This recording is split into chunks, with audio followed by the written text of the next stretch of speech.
Bonjour Nathalie, moi on va parler de ton dernier ouvrage, Les 72 vibrations divines. Félicitations, parce que franchement, déjà dans Nos Solars, je crois, dans le film, il y a quelqu'un qui fait visiter un jeune défunt qui vient d'arriver fraîchement et lui donne les 72 départs d'une étoile, qui sont autant de départs que de chemins, que de noms de Dieu. Est-ce qu'on en réfère à ces 72 noms possibles? Tout à fait, cher Didier. Bonjour. En tout cas, merci de me recevoir encore avec tant de gentillesse. Et puis, eh bien, oui, tu as raison. C'est très bien vu. C'est une référence à ces 72 noms qu'on retrouve aussi dans le Docteur Strange et son deuxième, hein, parce Oui. qu'elle a la fameuse petite là qui a cette capacité d'aller dans plusieurs dimensions. Eh ben, elle en a fait 72 comme par hasard. Alors, est-ce que tu penses qu'il y a peut-être dans notre galaxie, il va savoir, 72 planètes habitées et dotées d'une vie intelligente, et chacun appelant Dieu de manière différente? On va peut-être parler de ça parce que finalement, aujourd'hui, il y a une espèce de... moi, je le remarque à chaque fois dans les commentaires, cette capacité aujourd'hui qu'ont les gens de cette liberté, peut-être un peu trop de liberté, à tel point qu'ils font leur propre packaging. Hein. C'est moi, je crois aux anges, aux archanges, mais je crois pas à Dieu. Ça me dérange la notion de Dieu. Or, on dit toujours l'univers pour ne pas le nommer. Hein. On dit je demande à l'univers pour ne pas dire Dieu. Est-ce qu'aujourd'hui il faudrait remettre le nom de Dieu tout simplement pour le dire, allez, détacher de l'Église. Dieu, c'est Dieu. L'Église, c'est autre chose. La croyance, la religion. Est-ce qu'il faudrait séparer toutes ces choses-là?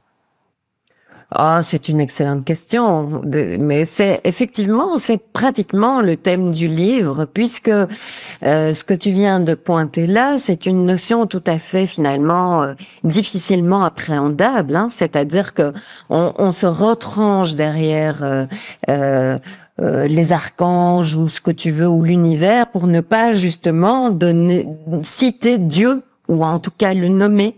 Et c'est un des problèmes, effectivement, c'est une des sources de ces 72 souffles, de ces 72 vibrations, c'est que effectivement cette notion incommensurable qui se prononce, si on peut dire, dans les textes anciens, au passé, au présent et au futur en même temps, et que donc pour nous, ça nous pousse, ça nous met un buzz parce que finalement, qu'on l'appelle Dieu, univers ou conscience ou ce qu'on l'on veut finalement, eh bien, c'est difficile de voir à quoi ça correspond.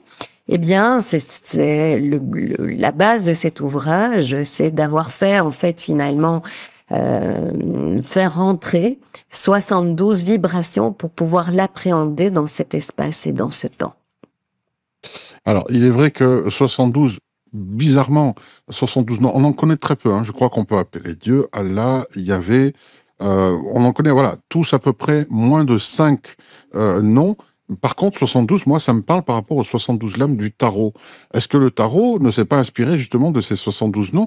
C'est bizarre que ce chiffre 72 revienne souvent. Est-ce que c'est un chiffre clé dans la Kabbale? Est-ce que c'est un chiffre mystique 72? Mais oui, c'est un chiffre clé, 72. Vraiment, c'est un chiffre clé parce que c'est un multiple de 9.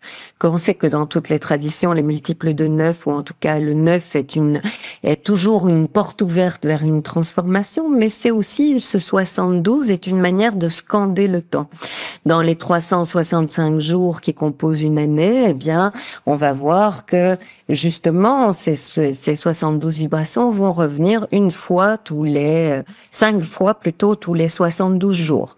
Que cette période de temps va être scandée d'une certaine manière. Sur les 365 jours, on va avoir 72 périodes de 5 jours où il y aura cette vibration qui va s'ouvrir et qui va nous teinter. Dans les 24 heures aussi, 24 heures, il y aura à chaque fois une période de 20 minutes pendant laquelle cette vibration va s'ouvrir. Et on se rend compte aussi que ce 72 se retrouve dans notre propre corps. On a 72 muscles, je crois, pour rire. On a 72, 72 rythmes pour respirer. Donc, le 72 est vraiment un chiffre très, très important. À chaque fois qu'on le voit, c'est quelque chose, il y a un petit truc qui se cache derrière. Voilà, donc chiffre magique. Alors toi qui es aussi dans les actes magiques alchimiques, hein, on va dire, hein, l'acte magical, il se dit beaucoup de choses. Hein. Moi j'ai entendu dire que si tous les matins, en se réveillant, mythe ou réalité, hein, je vais te poser la question clairement. Si on nomme Dieu par ses 72 noms possibles, eh bien, il y a cette possibilité, cette magie ou malédiction, je ne sais pas, de connaître et de savoir à l'avance, 24 heures avant, le jour où on va mourir. C'est funeste, hein, ce que je viens de dire. Hein. Mais Ah oui, c'est paraît-il... pas funeste. Cher paraît-il que Didier, si... mais avec quoi est-ce que tu viens? Alors, le fait de les nommer, est-ce qu'il y a quelque chose, justement, de magique qui se passe, le fait de nommer les 72? Est-ce que tu as eu déjà vent de ces histoires où, avec un rituel, si tous les matins on répète les 72 noms de Dieu, on obtient quelque chose de magique, une grâce ou quelque chose? Est-ce que t'as eu vent de ça déjà? Bien sûr. Et celui qui l'a fait et qui est le plus connu, c'est certainement Moïse, hein, puisque quand il a récité ces 72 noms, eh bien, il y a eu un miracle dont on parle encore aujourd'hui, qui est l'ouverture de la mer Rouge et qui a permis au peuple hébreu de traverser cette mer sans encombre et de pouvoir fuir le pays qui les retenait en exil, à savoir l'Égypte à l'époque. Mais donc, c'est vraiment réciter ces 72 vibrations sur une journée. Si on le fait, c'est un lourd travail. Lourd, non, mais c'est un beau travail.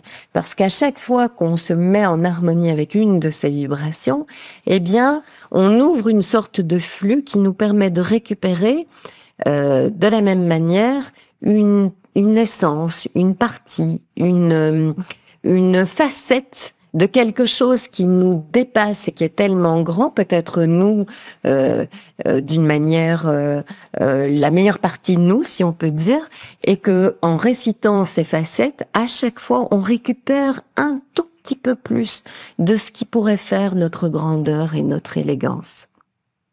J'imagine que pour tout acte que l'on a envie, pour tout souhait, c'est peut-être un préquel à avoir, avant toute prière, de prononcer ces 72 vibrations divines.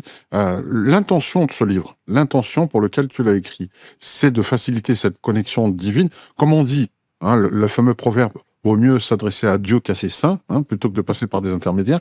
Est-ce que là, cette part divine que l'on contacte directement grâce à ton livre, les 70 vibrations divines, facilite cette communication? J'ai un peu l'impression que c'est le bottin du numéro de téléphone ou des 72 numéros de téléphone direct en ligne avec Dieu lui-même. Est-ce que c'est une directe? Oui, ouais, c'est une jolie manière de résumer ça. C'est assez juste.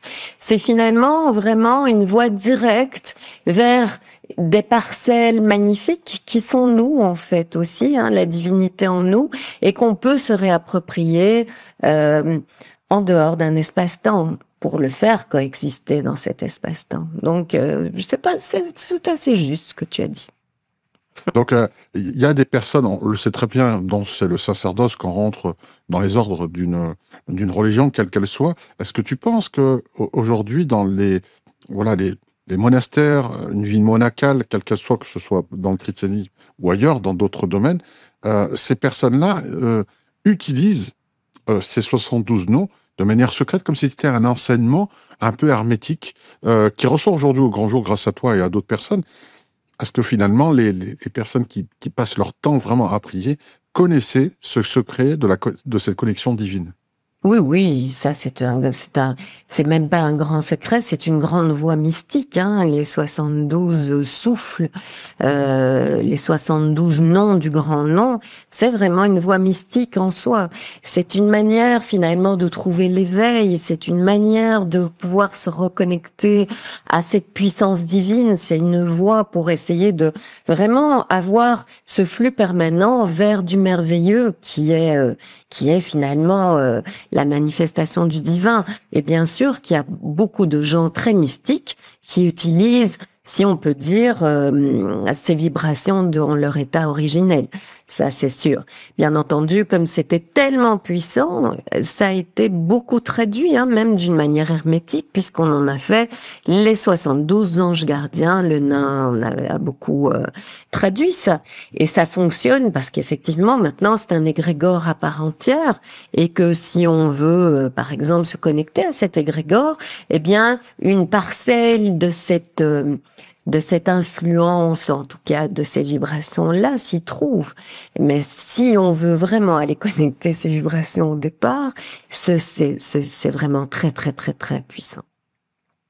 On voit le premier livre à grand succès de l'histoire, depuis l'impression de Gutenberg, c'est évidemment la Bible, puisque voilà, ça a été les premières impressions qui ont été faites, et ça n'a pas été une très très bonne affaire, hein, au passage. Il faut juste savoir que finalement, si le livre a eu grand succès, ça n'a pas enrichi les protagonistes qui ont été à l'initiative de l'imprimerie.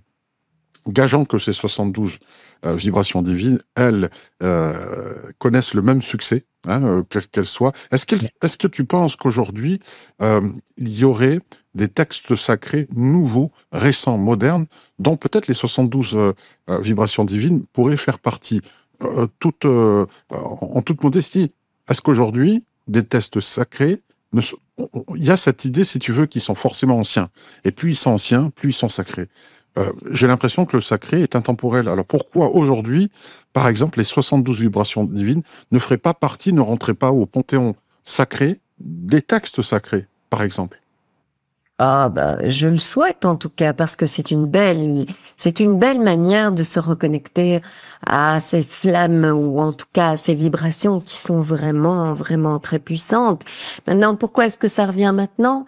Je pense que effectivement, on a cette chance d'avoir pas mal de connaissances qui sont disponibles. Profitons-en, parce que on ne sait jamais combien de temps ça va durer, et qu'effectivement, la redécouverte de ces textes sacrés, si on peut les remettre dans le contexte, si on peut vraiment faire un beau travail, disons, de compréhension de ce que ces textes portaient, eh bien, on leur redonne, je pense, leur lettre de noblesse. Et si on redonne leur lettre de noblesse, quelque part, on retrouve cette connexion peut-être initiale qu'on a peut-être perdue, parce que à force d'avoir des interprétations de l'interprétation,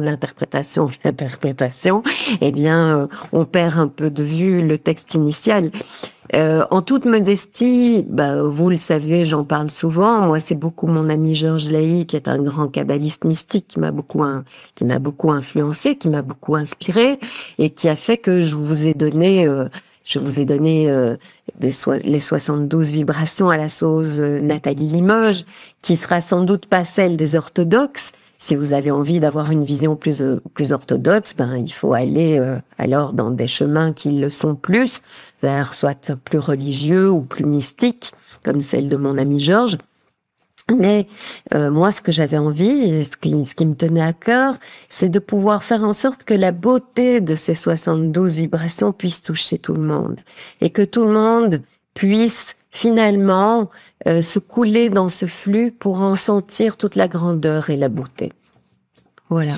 Merci Nathalie. Les 72 vibrations divines, chez Hachette, aux éditions Hachette, c'est ça? C'est chez le Lotus et l'éléphant, donc chez Hachette. Qui fait partie d'Hachette, au Lotus et l'éléphant. Merci à toi pour cela, et sachez enfin que l'archange, pour ceux qui le louent et qui aiment beaucoup l'archange Saint-Michael, Saint-Michael c'est Michel, et Michel veut dire comme Dieu. Hein, voilà. Donc c'est peut-être pour ça que c'est le plus puissant, et que c'est le seul qui a terrassé Satan, hein, selon le mythe christianique. Merci à toi pour ce magnifique livre, ouvrage que certains vont découvrir, d'autres redécouvrir à la sauce Nathalie Limoges, comme tu viens de le dire, mais surtout réactualiser en 2024, et ça fait du bien, parce que finalement, avoir de nouveaux textes sacrés, ça a du bon pour tous. Merci à toi. Au revoir. Merci Didier. Au revoir.